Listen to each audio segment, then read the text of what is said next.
Jornal de Sábado já está no ar e destaca: curta-metragem produzido por apresentador da RBA TV presta homenagem aos 200 anos de Anita Garibaldi. A gente vai trazer a situação enfrentada por um garotinho de Lontras que precisa de ajuda para encontrar um diagnóstico para um problema que o impede de comer normalmente. O Benício tem fortes crises de vômito. Ele tem se alimentado apenas de fórmula, mas os sintomas continuam e a família precisa descobrir qual o motivo desse problema. Igreja Matriz de Rio do Oeste ganha relógio e vitrais passam por restauração. Ajude a Ágata. Menina de Lontras pode ficar sem andar se não passar por cirurgia logo.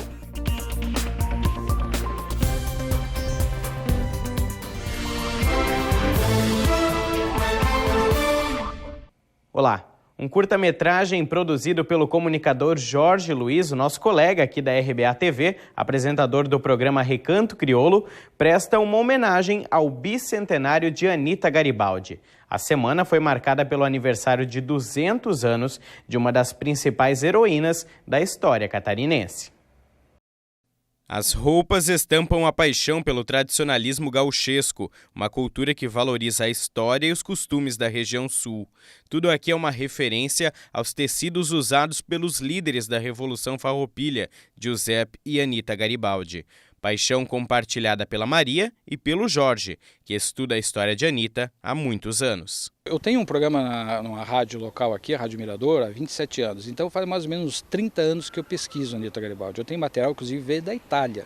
Ana Maria de Jesus Ribeiro, mais conhecida como Anita Garibaldi, nasceu em Santa Catarina em agosto de 1821, há 200 anos. Revolucionária, ficou conhecida como a heroína de dois mundos, por seu envolvimento em revoluções tanto no Brasil quanto na Itália, terra natal do marido Giuseppe Garibaldi, e onde Anita morreu e está sepultada. Uma pessoa que nasceu na pobreza, enquanto seu pai estava vivo, ela ainda tinha alimento. E quando seu pai morreu, quando ela tinha mais ou menos em torno de 12 anos, aí veio a miséria, a fome. Mas era uma mulher que tinha uma personalidade incrível, que puxou totalmente o pai dela. Por exemplo, ela odiava a questão da escravidão. Ela perguntava, com 6, 7 anos, o pai dela, por que aquela pessoa está sendo vendida? Por que ela está com correntes nos braços? Para comemorar o bicentenário de Anita Garibaldi, a paixão dos dois por essa história acabou ganhando as telas. Eles lançaram um filme em memória da heroína catarinense. Com a ajuda de apenas um celular e de muitos amigos, foram 6 meses de gravação para chegar ao resultado final. Um curta-metragem que mostra um dos períodos mais angustiantes da história de Anita Garibaldi. Eu fiz uma pré-montagem, o texto, um pré-texto, que a partir dali, cada um falou tudo improvisado. Toda aquela fala que está no filme é tudo improvisado, nada foi pelo script.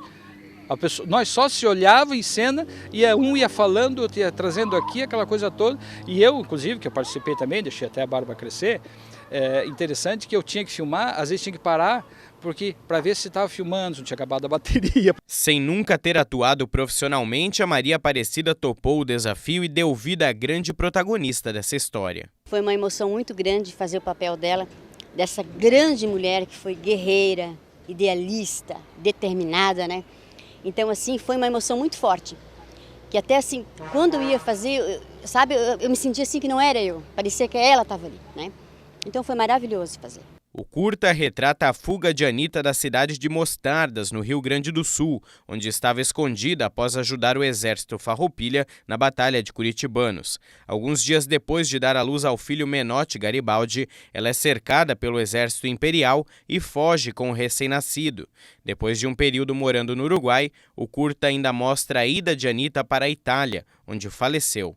Para dar mais realidade, o curta teve cenas filmadas na Serra e no litoral catarinense, inclusive com tomadas captadas durante a noite. A cena que ela atravessa o rio foi uma noite de semijada, um frio realmente, deu em torno de 2, 3 graus na região que filmamos, Serra dos Alves, e ela teve que botar os pés na água. Só que a hora que ela entrou, estava de bota, a hora que ela entrou mais profundo a água entrou pelas botas.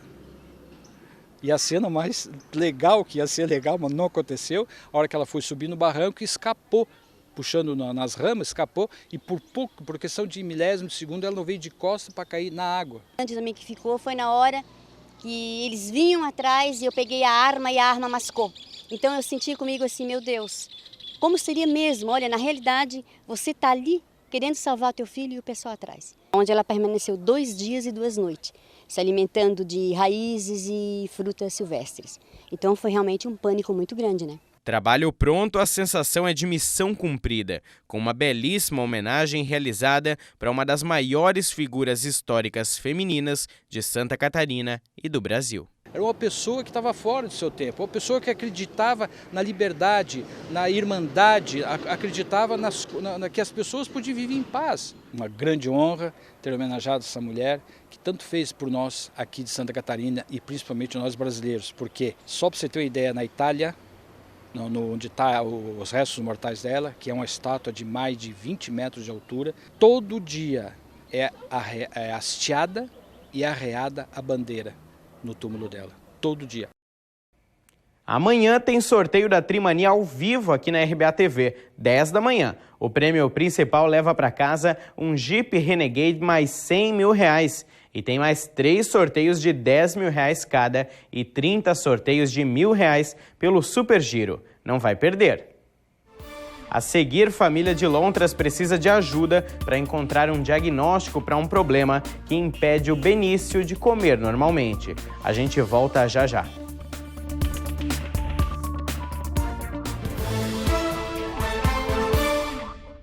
Estamos de volta e é hora de conferir os destaques da semana. Para marcar o aniversário das Soroptimistas em Rio do Sul, o clube também lançou uma cápsula do tempo que foi lacrada esta semana. Escolas, empresas, entidades e instituições do município participaram desse momento de reflexão proposto pelo clube, que comemora 45 anos de atividades. A urna só vai ser aberta daqui a 5 anos, quando o clube completa meio século de fundação. Essa semana o EMOSC esteve em Rio do Sul para fazer um dia de coleta de sangue. A ação aconteceu no Hospital Samária, com um cadastramento antecipado. E prefeitos do Alto Vale realizaram uma visita técnica ao local onde será instalado o Parque de Resíduos Sólidos da AMAV. O terreno foi adquirido pela Associação de Municípios em 2015 e o centro deve atender todos os municípios da região associados à entidade. Nós vamos te mostrar agora a situação do pequeno Benício de Lontras. Ele precisa de ajuda para encontrar o diagnóstico para um problema que o impede de comer normalmente. E se você quiser ajudar, ainda pode, nesse fim de semana mesmo. Olha só. Olhando assim, nem dá para imaginar que o Benício passa por grandes dificuldades. Em muitos momentos do dia, ele está assim, chorando e sofrendo em meio a graves crises de vômito. O Benício, né, a princípio tinha o diagnóstico de uma alergia alimentar, né, mas hoje não fecha mais com o quadro dele, né, porque hoje a gente não está testando nenhum alimento, então ele não come nada além da fórmula, e mesmo assim ele entra em crise, né, que são o quê? Os vômitos esporádicos, que ele vomita até desidratar, precisa ir para o hospital, e diarreia e assadura, que é até o quadro atual dele, por mais que não pareça. Mas, então, hoje os médicos acreditam mais em algo do corpo do que do próprio alimento, né? Essa é a fórmula que é a única alimentação do pequeno, dia após dia, refeição após refeição. Como a mãe contou, antes isso bastava para evitar as crises. Hoje, nem assim elas ficam sob controle. Por isso, encontrar um diagnóstico é primordial. E a família já está de viagem marcada para São Paulo, onde espera avançar nesse sentido. A gente já tem data marcada, ele interna dia 8 de setembro. A gente, em conjunto com mais 3 médicos, chegou na conclusão que precisa dessa internação. Ele precisa estar dentro do hospital, porque chegou um ponto que exames simples não mostram, né? Então a gente vai ficar 1 mês lá, já tem data marcada que é dia 8 de setembro. O quadro começou quando o Benício tinha 1 mês de vida. Desde então, a família já procurou médicos em São Paulo e aqui, mas hoje apenas os paulistas têm os recursos de que eles precisam. Por isso, a necessidade das viagens, que custam caro. Por isso, mais uma vez, eles pedem ajuda à comunidade. A gente está aguardando o levantamento do hospital, né, para esse 1 mês de internação.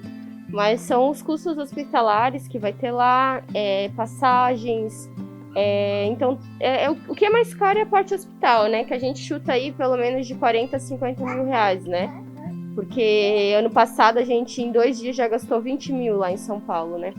Então, claro que agora é um outro hospital, um hospital um pouquinho mais simples, então... mas a gente sabe que não vai passar disso, porque hoje tudo é muito caro, né? A gente já vem pagando consultas, pagando outros exames. Tem muita gente que pergunta pra gente, mas vocês não têm plano de saúde pra ele? Sim, a gente tem Unimed, a gente paga já uma Unimed. O problema é que quando você sai do estado é bem complicado, porque ela é um outro tipo de Unimed. Então o plano nessas horas não resolve muito, sabe? Você talvez lembre que já teve campanhas para ajudar o Benício. Inicialmente eles tinham recebido o diagnóstico de síndrome de enterocolite induzida por proteína alimentar, que provoca alergia à proteína dos alimentos. Conseguiram nessas campanhas arrecadar cerca de 40 mil reais, valor que foi investido totalmente em viagens para consultas com médicos especialistas de outros estados, hospedagens e vários exames. Eles encerraram a campanha depois do diagnóstico porque teriam então encontrado o tratamento. Mas em meio a esse tratamento, o quadro do menino se agravou e ficou claro que o problema não era aquele. Por isso, as ações de arrecadação tiveram que recomeçar. Isso, a gente está fazendo uma ação nas redes sociais, com o pessoal fazendo um compartilhamento, né, solicitando marcando um amigo para ajudar. E uma rifa online, a gente abriu uma rifa online, que também nunca ninguém tinha feito aqui no Alto Vale, mas a gente achou a forma mais prática de fazer. São 22 prêmios, a gente conseguiu, é uma rifa bem legal, bem especial. A gente está com algumas impressas também, e dia 4 e 5 a gente vai fazer uma pastelada, que é o final de semana que antecipa a viagem. Vai ser aqui no centro de Lontras, junto com o Liquida Lontras, que vai acontecer. Então a gente vai aproveitar esse super evento aí e com fé a gente vai conseguir levantar um bom valor.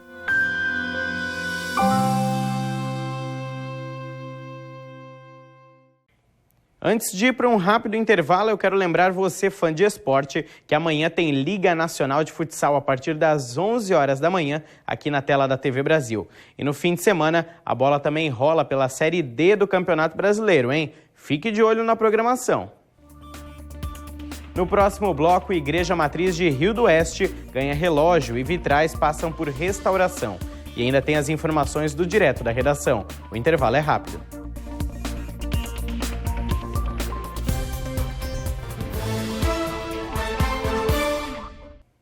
JS de volta e vamos até a nossa redação. De lá te atualizamos das notícias destaque desse comecinho de fim de semana. Olá a todos que estão acompanhando o Jornal de Sábado. Eu começo hoje falando que, em alusão ao Setembro Amarelo, a Polícia Civil aqui de Santa Catarina lançou um material informativo sobre prevenção ao suicídio. O material também alerta a população sobre o elevado número de casos de suicídio no Brasil. Segundo os dados divulgados pela Associação Brasileira de Psiquiatria, somente no país são registrados aproximadamente 12 mil casos de suicídio por ano. Por isso, é preciso falar sobre esse tema. Lembrando que, se você está passando por problemas relacionados à saúde mental ou conhece alguém que está passando por alguma dificuldade, é preciso procurar ajuda profissional e também é possível ligar para a rede de apoio Como Vai Você, pelo número 188. A Polícia Militar de Santa Catarina vem incorporando à rotina dos batalhões aqui no estado aulas de defesa pessoal. Os policiais recebem um curso básico na formação, só que, segundo a própria polícia, é importante o aperfeiçoamento de algumas técnicas que podem ser usadas no dia a dia nas ocorrências. Hoje, em Santa Catarina, muitos policiais que praticam artes marciais têm ministrado de graça aulas para os colegas de farda. Tudo isso reflete numa melhor atuação no trabalho que é feito em todos os municípios aqui de Santa Catarina.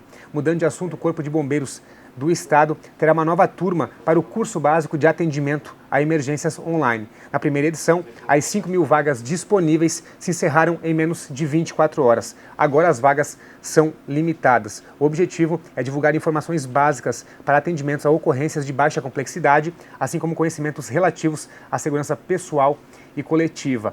Através de uma plataforma virtual, os alunos terão uma experiência completa com o estudo dos temas em linguagens acessíveis, animações, vídeos e ilustrações. Tudo planejado para o aprendizado de forma concreta. O curso é totalmente gratuito e poderá ser acessado a partir de setembro, nesse mês, pelo link ensinovirtual.cbm.sc.gov.br. Para participar, é preciso que os interessados possuam mais de 16 anos de idade e preencham um cadastro, que estará no link de acesso ao curso. Depois disso, é preciso que o candidato ainda faça a matrícula no curso. Para encerrar, a Polícia Rodoviária Federal iniciou a partir da 0h de ontem a Operação Independência 2021. O objetivo principal da PRF, mais uma vez, é prevenir condutas que aumentem o risco de ocorrências graves ou que agravem as lesões das vítimas, como ultrapassagens perigosas e motoristas que bebem e depois dirigem. Neste mesmo período do ano passado, a Polícia Rodoviária Federal registrou 124 acidentes, nos quais 132 pessoas ficaram feridas e, infelizmente, 11 morreram nas rodovias federais de Santa Catarina. A Operação Independência termina no fim da noite de terça-feira, dia 7 de setembro. Eu continuo na redação e você segue com o Jornal de Sábado. A todos, um excelente fim de semana. Obrigado, e a gente te leva agora até Rio do Oeste para mostrar que a igreja matriz do município está ainda mais bonita. Um relógio foi colocado por lá e os vitrais também passaram por restauração. Ela é um cartão postal do município e chama a atenção de quem chega em Rio do Oeste. A igreja matriz lá no alto do morro já era conhecida pela beleza e agora também conta com um grande relógio.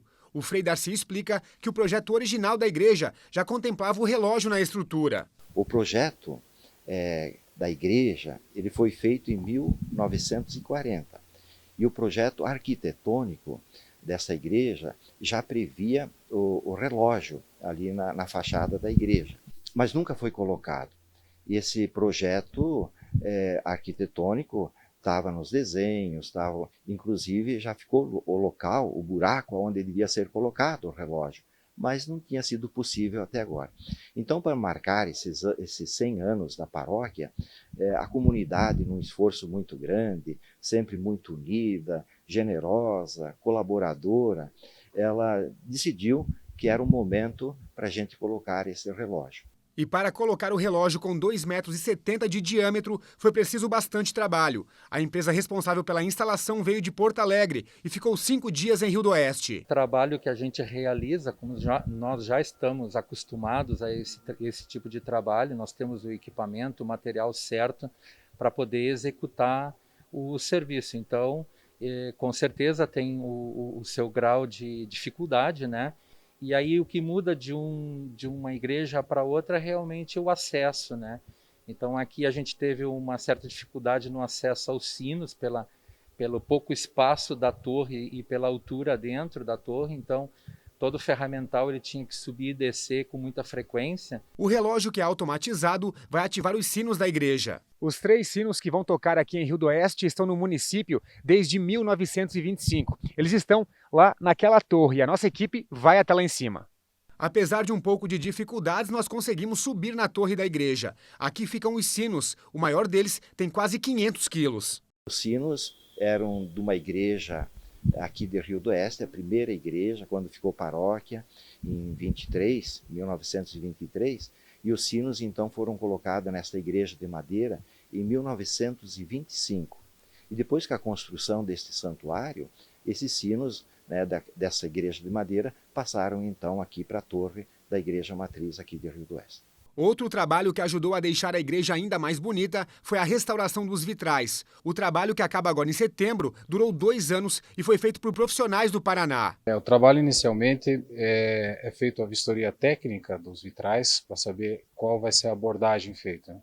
Então aqui, depois de ser verificado essa situação, a gente volta com a equipe até a igreja para a gente poder fazer a retirada. Então, assim, realmente não tem como ser feito esse trabalho no local, na igreja. Então, a gente retira cada módulo das janelas e aí a gente faz o transporte adequado até o ateliê onde vai ser feito esse trabalho. Essa é a maneira que tem que ser feita no ateliê. Esses vitrais foram inspirados nos vitrais da Catedral de Catré, da França, né? A inspiração, o modelo, o jeito, adaptados, claro, à realidade daqui. E em 63, então, foram colocados esses vitrais, que ficou um encanto. Todo esse trabalho vem para a comemoração de uma data muito importante, o centenário da paróquia em Rio do Oeste. A paróquia Nossa Senhora Consolata de Rio do Oeste, ela foi criada no ano de 1923. Então, em breve, no ano de 2023, nós estaremos completando o primeiro centenário. E esta é a primeira igreja do Alto Vale do Itajaí. Então, para esse evento tão importante e tão marcante, há 5 anos já, nós estamos trabalhando na restauração da igreja, na manutenção. No próximo bloco, menina de lontras pode ficar sem andar se não passar por cirurgia logo. A gente te conta essa história já já.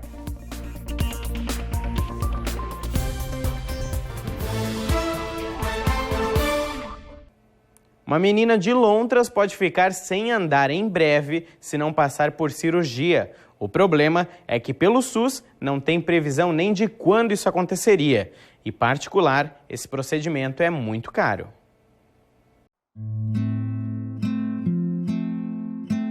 No dia em que visitamos a família, a Ágata estava tímida, assustada com a nossa presença e com a situação toda que isso envolvia. Ouvir falar sobre a possibilidade de não andar mais e sobre o complexo procedimento que pode evitar isso não é fácil para ninguém. Imagine então aos 4 anos de idade. E isso já passando por várias limitações. Ela está emagrecendo cada vez mais, dificulta dela conseguir andar direito, dela tem dor nas costas, tem dor na perna, dor nos pés, ela não consegue brincar direito. O limite dela é brincar num parque, porque ela pode cair, pode ser que se machuque, né? Cada vez o que acontecer com ela prejudica mais as costinhas dela e vai prejudicando mais. Dela correr, tudo que a criança gosta de fazer na realidade prejudica, porque ela gosta muito de brincar, correr, tá ali brincando, andar de bicicleta, tudo ela sente dor. Se ela faz, daqui a pouco ela já está sentindo algum tipo de dor. Se diagnosticada antes da condição dela, uma luxação congênita dos quadris poderia ter sido revertida com tratamentos menos invasivos. Mas hoje, a cirurgia é a única solução. Ela já está encaminhada pelo SUS, mas nem previsão de ser marcada, já que a pandemia atrasou ainda mais a fila que já era grande. E não dá para esperar muito. Teria que fazer o quanto antes, porque se ela não fazer, vai dar uma osteoporose nela. Então, a osteoporose nela, ela não vai conseguir mais andar. Ela vai ter que ficar de cadeira de roda. Então, a gente não quer isso para ela, né? A gente quer que ela consiga fazer cirurgia para ela poder ter uma vida normal, né? Esperar o SUS é perigoso. Fazer de forma particular, muito caro. As 2 pernas vão ter que ser operadas e o custo para cada uma delas é de aproximadamente R$25 mil. Dinheiro que a família não tem no momento.